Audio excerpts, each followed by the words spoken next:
आज का जो तुम्हारा टॉपिक है वो है दो चर वाले रैखिक समीकरण, ठीक है ना। अब पहले से समझते, देखो है क्या, ऐसे समीकरण जिसमें समीकरण को बनाने वाले व्यंजकों में दो चर हों तथा समीकरण के चर की अधिकतम घात कितनी हो भैया, एक हो, दो चर वाले रैखिक समीकरण कहलाते हैं, ठीक है, या दो चर वाले रैखिक समीकरण कहलाते हैं, ठीक है ना। आई बात समझ में? चलो भाई अब इधर समझते हैं। सबसे पहले करते क्या है, अब जैसे मैंने एग्जाम्पल के तौर पर लिया भैया आपका ये, इस टाइम में क्या आ गया है बता सकता? मेरे इस टाइम में बहुपद है, मैंने बताई थी जब तक बराबर में जीरो ना आवे तब तक बहुपद। अच्छा अब क्या हो गया भैया, समीकरण। अब ये दो चर वाले रैखिक समीकरण कैसे हैं भैया, अब देखते हैं इसमें कितने चर हैं, दो चर हैं। इसकी अधिकतम घात चेक करना भैया, अधिकतम घात कितनी, एक, और इसकी भी क्या है एक, और चर कितने यहाँ पर दो, एक एक्स है और एक वाई है, ठीक है। अच्छा दूसरा एग्जाम्पल ये तो हुआ आपका एग्जाम्पल, दूसरा एग्जाम्पल क्या लिया हमने, जैसे 6x माइनस 3y बराबर 5, बताओ है नहीं है? नहीं है। क्यों नहीं है? क्योंकि भैया ये है, ये अब भी है, क्यों, अगर इधर हम माइनस में जाएंगे क्या ये ऐसे नहीं लिखी जा सकती, तो भैया ये भी दो घात है, क्या है ये, दो चर वाले रैखिक समीकरण में ये भी आती है। आई बात समझ में नहीं है? आ गई। अब देखो, अब लिखते हैं हम इधर को कि दो चर वाले रैखिक समीकरण युग्म, ठीक है ना। किस प्रकार से लिखते हैं, अब यहाँ पर देखते हैं कैसे लिखते हैं भैया। सबसे पहले लिखते हैं व्यापक रूप, व्यापक रूप यहाँ पर देखो कैसे लिखते हैं, व्यापक रूप में लिखते हैं, देखो a1x v1y प्लस c1 बराबर 0, और एक होता है आपका a2x b2y प्लस c2 बराबर 0, ठीक है ना। अब यहाँ पर लिखेंगे जहां a1 v1 c1 और a2 v2 c2 वास्तविक संख्याएं हैं, वास्तविक संख्याएं हैं, ठीक है ना, संख्याएं। इतनी बात समझ में आई है नहीं है? नोट करो पहले से। यहां पर देखो, उसके बाद पढ़ते हैं कुछ रेखाएं। क्या पढ़ेंगे भैया, सबसे पहले इस प्रकार से पढ़ते हैं हम, ये हो जाती है आपकी, ठीक है ना, ये आपको पढ़नी होंगी। उसके बाद दो रेखाएं इस प्रकार से जाती है नजर आएंगी आपको, और एक आती है भैया इस प्रकार से,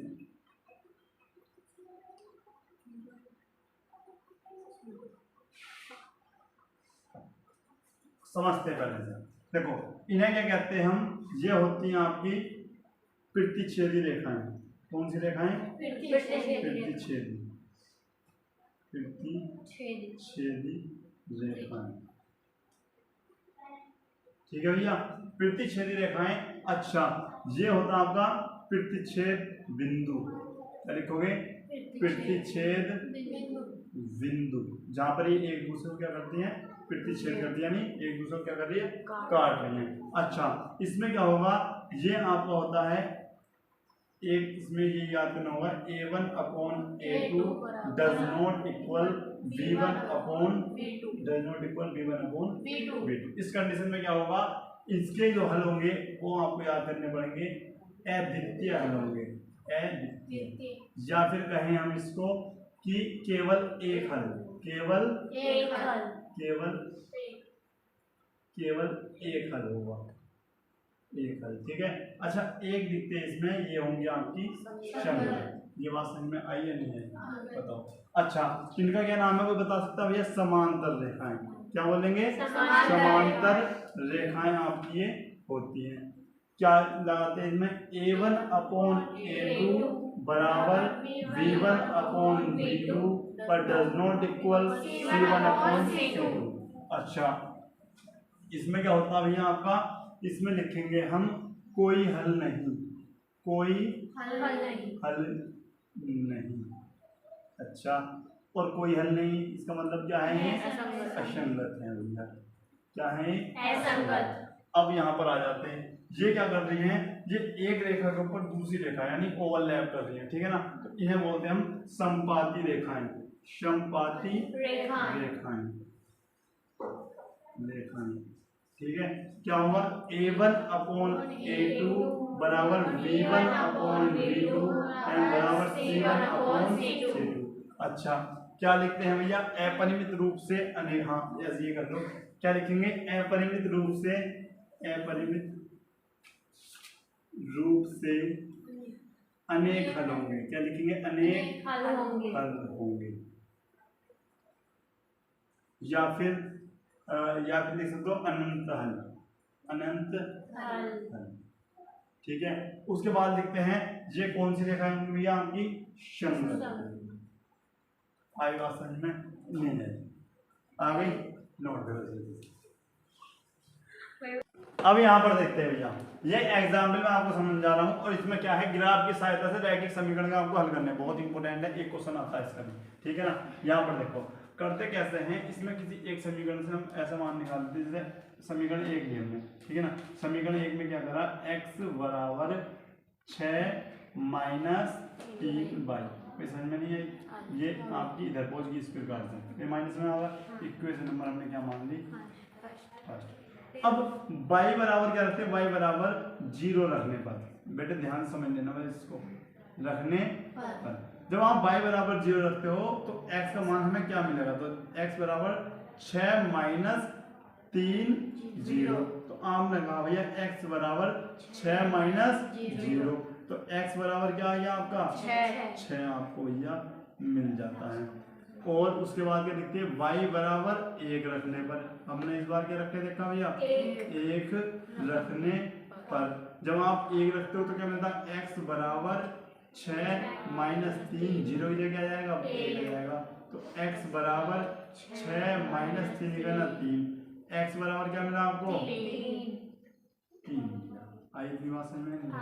उसके बाद एक बार और रख के देखा कि y बराबर, y रख देना, हाँ y बराबर 2 रखने पर, तो आपने लिखा है 2 रखने पर, तो y बराबर 2 रखो तो x बराबर 6 माइनस 3 गुणा 2, तो आपने देखा x बराबर 6 माइनस 6 और 6 से 6 कट गया, इसका मतलब x बराबर आपका आ गया भैया क्या? 0। इतनी बात समझ में किसकी नहीं है ये बताओ? आ गई? अच्छा एक बार समझ लो। सबसे पहले क्या करा हमने? x बराबर, ये प्लस था इधर जाकर हमारा माइनस हो गया, ठीक है। पहले अब देखो x इधर है तो x का मान हमें निकालना है। y का मान पहले मैंने 0 रखा, अपनी तरफ से 0 रखा, तो यहाँ पर आपका y की जगह 0 आ गया और पूरी समीकरण ऐसी लिखी हुई है।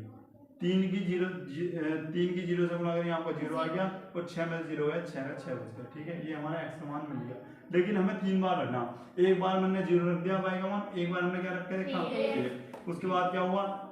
x 6 माइनस 3 और y की जगह क्या रख दिया? उसके बाद 1, तो 3 ही कहना 3, 6 में से 3 गए 3। उसके बाद अब 2 रखा तो 6 माइनस 3 गुणा 2, 3 दूनी 6 और 6 में 6 गया, क्या आया आपका?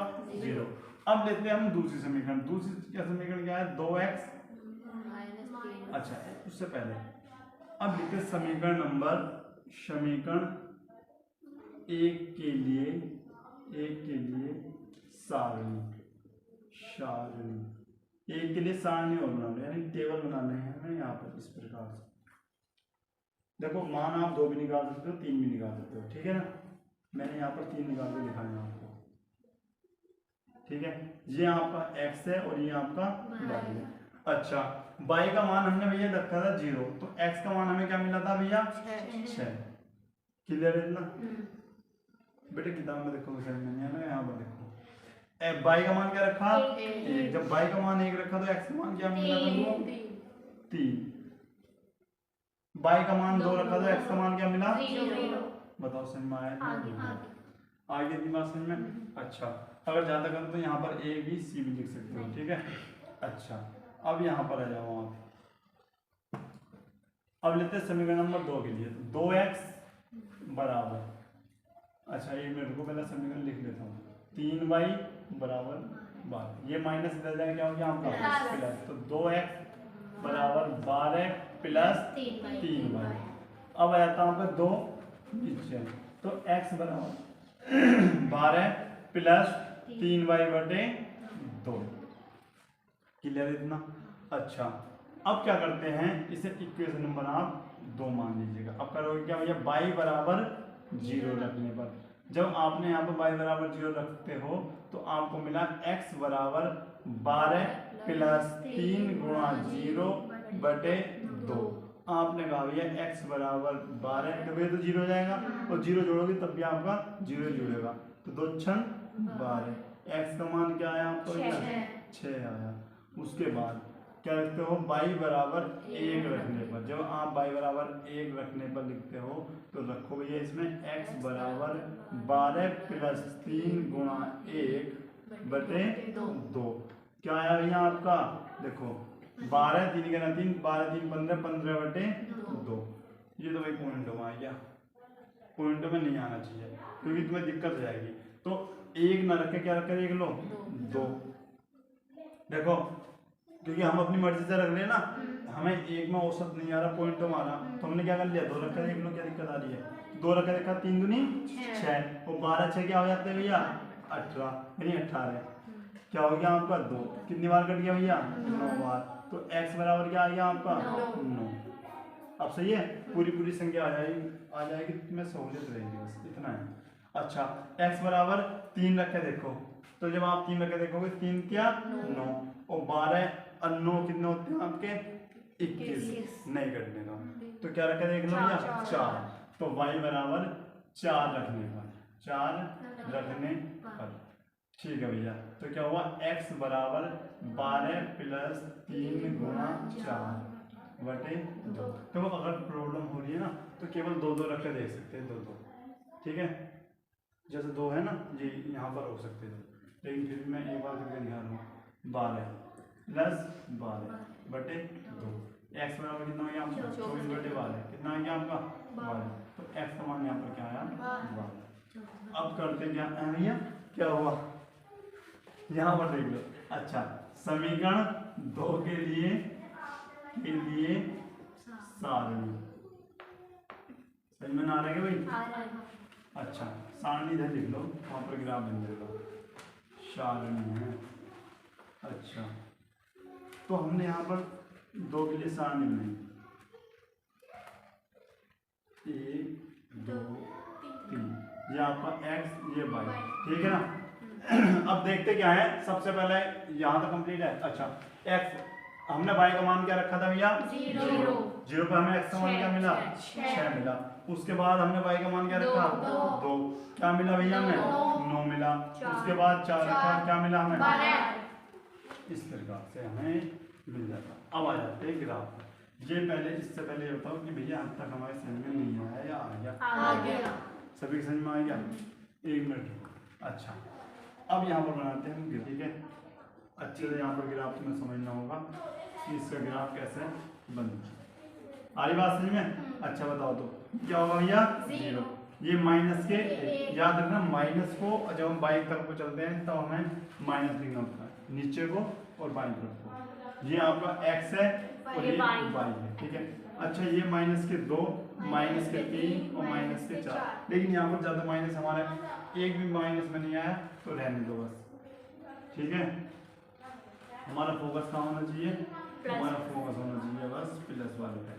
अच्छा तो ये आपका आ गया 1, ये क्या हुआ 2 3 4 5 6 7 8 9 10 11 और भैया ये आपका लास्ट में 12 और, ठीक है।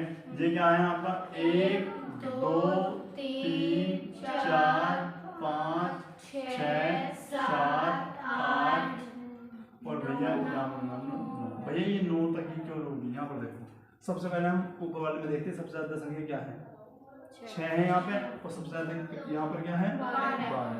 x पे 12, इसका मतलब x पे 12। y पे देखो, y पे सबसे बड़ी क्या है 2 4। अच्छा 4 है तो 4 तक ही रहने देते, तब भी कोई बात थी, ठीक है ना। लेकिन मैंने फिर भी 9 तक लिख दी। अब यहाँ पर देखते समझते हैं। यहाँ पर पहले है 6 0, ध्यान समझो। शुरू वाला क्या है x, क्या है x, यानी x की वैल्यू क्या दे रखी 6 कहाँ पर मिलेगा हमें यहाँ पे 0/x में यहाँ पर है। दूसरा है 3 और 1, 3 x पे है और y पे क्या है 3x पे, 3x पे मतलब ये रहा। अच्छा और एक कहाँ है यहाँ पे, इसका मतलब ये कहाँ मिलेगा बिंदुओं में, आई बात समझ में नहीं आई। उसके बाद 0 2, 0 ये रहा और 2 आपका भैया ये रहा, इतनी बात समझ में आई। अच्छा अगर मैं इन सबको मिला देता हूँ, जब आप स्केल से मिलाओगे तो और सीधी आएगी इस प्रकार। ये बात किसी समझ में नहीं है, तुम्हें स्केल से मिलानी बहुत अच्छे से, ठीक है ना। तो ये क्या हो गया आपका 0,2 और ये बिंदु क्या था आपका भैया 3,1 और ये था आपका 6,0। इतनी बात किसकी समझ में नहीं है ये बता दो, 6,0। ठीक है, इसे मैं दूसरी ट्रिक से भी और बताऊंगा। उसके बाद यहाँ पर 6,0 भैया यही वाला सेम है, देखो दोनों में है, कॉमन होना चाहिए। उसके बाद 9,2, 9 किस पर है भैया x पर और y पे क्या है 2, तो 9 आपका ये रहा और 2 कहाँ मिलेगा भैया इसके सामने ले जाओ, स्केल रख के आपका ये रहा, ठीक है। जब आप स्केल से मिलाओगे और भी अच्छा बनेगा। उसके बाद 12 और 4, 12 आपका ये रहा और 4 आपका भैया ये रहा इधर, ठीक है भाई। अच्छा अब इसे हम मिलाते हैं तो 6 ये रहा और ये इस प्रकार से इसको कर लेंगे, ये आपका और ये इस प्रकार से चली जाती है। ये आपका 9,2 और 12,4। ये बात समझ में आई या नहीं है? आ गई। अच्छा अब देखो जो सी समीकरण थी हमारी उसके इस समीकरण के नीचे इस प्रकार से लिखते हैं समीकरण। कौन सी वाली के बिंदु थे भैया ये, इस वाली के पहली वाली के यानी इसके, यहाँ पर समीकरण लिख दो x + 3y बराबर क्या था 6। अच्छा ये समीकरण किसकी है, यहाँ पर लिख दो 2x - 3y बराबर 12। ये आपका था क्वेश्चन कंप्लीट। बात समझ में आई है नहीं? नोट करो सर। अब यहाँ पर देखो, अगर इसी क्वेश्चन को आप शॉर्टकट में करना चाह रहे हो, ठीक है, ठीक है, तो भैया 2 मान निकालो और उससे भी आप कर सकते हैं। कैसे, यहाँ पर देखो जैसा हमने इसको करा भैया समीकरण नंबर 1 को इस प्रकार से हमने नोट किया। ये भैया प्लस इधर जाए क्या हो जाएगा आपका माइनस, इतना काम आपको सेम ही करना है। इक्वेशन नंबर 5 पहले क्या करा, y बराबर क्या रखा हमने 0, y बराबर 0 रखने पर आपने लिख दिया y बराबर 0 रखने, ध्यान से समझना है क्वेश्चन, ठीक है। तो जब आपने y बराबर 0 रखा तो x बराबर क्या मिला आपको इस प्रकार से, x बराबर मिल जाता है क्या, ये तो आपका 0 हो गया, x बराबर क्या मिल गया आपको 6। इतनी बात क्लियर है। अब क्या करना, अब लिखेंगे x बराबर 0 रखने पर, आई बात समझ में, x बराबर 0 रखने पर। पहले क्या रखा y बराबर 0 रखने पर, अब क्या लिखा हमने x बराबर 0 रखने पर। जब हम x बराबर 0 रखते हैं तो आपको मिलता है नहीं ये तो चलो एक बार मैं समीकरण लिख दूँ, यहाँ पर मैं एक बार समीकरण लिख देता हूँ x बराबर 6 3 माइनस के 3 बार, ठीक है। अब लिखते हैं x बराबर 0 रखने पर, एक बार याद हो गया y बराबर 0 रखने पर, दूसरी बार में x, तो ये आपका 0 हो गया, ये 6 हो गया और ये आपका माइनस के 3। अच्छा ये जब माइनस है इधर जाके हो जाएगा आपका प्लस, यानी 2y मतलब 3y बराबर 6, तो y बराबर क्या होगा 6/3, 3 दूनी 6, तो y का मान क्या हो गया आपका 2। अब लिखते हैं समीकरण 1 के लिए सारणी, तो समीकरण 1 के लिए क्या हमने लिखी है सारणी, तो यहाँ पर लिखा x, y और ये आपने बना लिया, बात समझ में आ रही है। अच्छा जब हमने y का मान 0 रखा था तो x का मान आपको क्या मिला था भैया 6 मिला था, और जब x का मान 0 रखा था तो y का मान क्या मिला था आपको 2। ये तो सिंपल ही है, ठीक है। अब आ जाओ यहाँ पर दूसरी वाली समीकरण के साथ, क्या है भैया 2x - 3y बराबर क्या है आपका 12। ठीक है, अब डायरेक्ट यहाँ पर लिख रहा हूँ कि y बराबर 0 रखने पर, y बराबर 0 रखने पर इक्वेशन नंबर आपकी 2 होगी। तो y बराबर जब आप 0 रखोगे तो 3 0 बराबर 12, तो ये तो पूरा 0 ही हो गया। तो 2x बराबर क्या हो गया आपका 12, x बराबर क्या हो गया। अच्छा, अगर समझ में नहीं आ रहा तो x बराबर 12/2, 2 छंग 12। अब तो ना कहोगे 0, x का मान क्या आ गया आपका 6। उसके बाद अब क्या लिखना भैया, फिर एक बार समीकरण लिख लो। और अब क्या लिखना आपको, अब लिखना x बराबर 0 रखने पर, 0 रखने पर। और भैया आपका हो जाएगा ये 2 गुणा 0 माइनस 3y बराबर 12। ये आप हो गए 0 माइनस के 3y बराबर 12। अच्छा, ये माइनस आपका आ गया माइनस के 3y बराबर 12, तो y बराबर 12 माइनस के 3, 3 चौका 12, तो y बराबर माइनस के 4। ये बात किसकी समझ में नहीं आई, गर्मी नहीं हो रही। अच्छा, अब लिखते हैं समीकरण 2 के लिए सारणी। समीकरण 2 के लिए सारणी। जब आप समीकरण 2 के लिए सारणी लिखते हो तो यहाँ पर बनाते हो आप इस प्रकार से। अब बेटे ये आपको बहुत ही इजी लगेगा पहले वाले की अपेक्षा, x और ये y।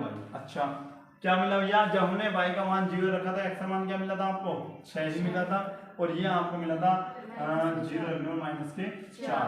तो अब यहाँ पर आ जाते हैं हम ग्राफ की ओर। आप ध्यान से समझ लेना, ये आपको अच्छा समझ में आ जाएगा। ये y है और ये आपका x है, ठीक है, और ये x डैश है और ये आपका y डैश है, ठीक है। अच्छा, अब देखते हैं, ये आपका माइनस के 1, माइनस के 2, माइनस के 3, माइनस के 4 और माइनस के क्या हो जाएगा आपका 5। माइनस के 1, माइनस के 2, माइनस के 3, माइनस के 4, माइनस के 5, माइनस के 6 आपने यहाँ पर लिख दिया। अच्छा, 1 2 3 4 5 6 7, और यहाँ पर 1 2 3 4 5 6, ठीक है। अब यहाँ पर आ जाओ, आपने देखा पहले यहाँ पर हमने a मान लिया, ये आपने मान लिया b, और यहाँ पर c और यहाँ पर d। तो यहाँ पर a के निर्देशांक क्या हुए आपके 6,0। अच्छा, b के निर्देशांक क्या हुए 0,2। यहाँ पर c के निर्देशांक 6,0 और यहाँ पर d के निर्देशांक -4,0। अब यहाँ पर देखते हैं, सबसे पहले करना क्या है आपको, a के लिखने 6,0, 6 आपका ये रहा और भैया 0 आपका ये रहा। अब आपका x का मान 0 है, y के 2 है, तो x का मान 0 y के 2 0, और भैया मिला दो। पहले देखा आपकी कंप्लीट, यहाँ पर लिख दो, ये क्या था आपका 0,2 और ये था आपका 6,0, ऊपर लिख देते 6,0, ठीक है। अच्छा, दूसरी बात जाओ, 6,0 यहाँ पर भी है, सेम रहने दो। उसके बाद माइनस के 4,0, x पर माइनस के 4 किधर है, गलती से पुट करवा दे। देखो y का मान 4 है ना माइनस के, मैं यही कह रहा था कि y का मान भैया यहाँ पर 4 है, तो x का मान हमारा 0 था, इसकी वजह से ये हमारा आंसर गलत आ रहा था थोड़ा सा। तो ये आपको है 0 और ये आपको है माइनस के 4। अब कहेंगे 0 कहाँ है, 0 ये रहा, माइनस के 4 कहाँ है, ये रहा, सिंपल। और ये आपका इस प्रकार से मिल जाएगा। आई बात समझ में, इस प्रकार से समझ में आई। जब गलती कहाँ हुई थी पता है ना भैया, गलती हुई थी y का माइनस के 4 था, हमने माइनस के x का लिख दिया था, माइनस के 4 किसी वैल्यू है x की, जबकि थी किसकी हमारी y की। अब बताओ क्वेश्चन समझ में आया नहीं आया, ग्राफ बनाना आ गया अच्छे से, ठीक है ना। कैसी लगी आज की क्लास, समझ में आया। एक्सरसाइज आपकी कल इससे स्टार्ट होगी, अच्छे से आपकी समझ में आएगा, इससे अच्छे से रिवीजन करवाना, ठीक है ना। और पिछला सब याद होना चाहिए, फिर टेस्ट कभी भी लिया जा सकता है, ठीक है। अगर वीडियो अच्छी लगी तो वीडियो को लाइक करना, चैनल को सब्सक्राइब करना। मिलते हैं नेक्स्ट क्लास में, तब तक के लिए जय हिंद, जय भारत।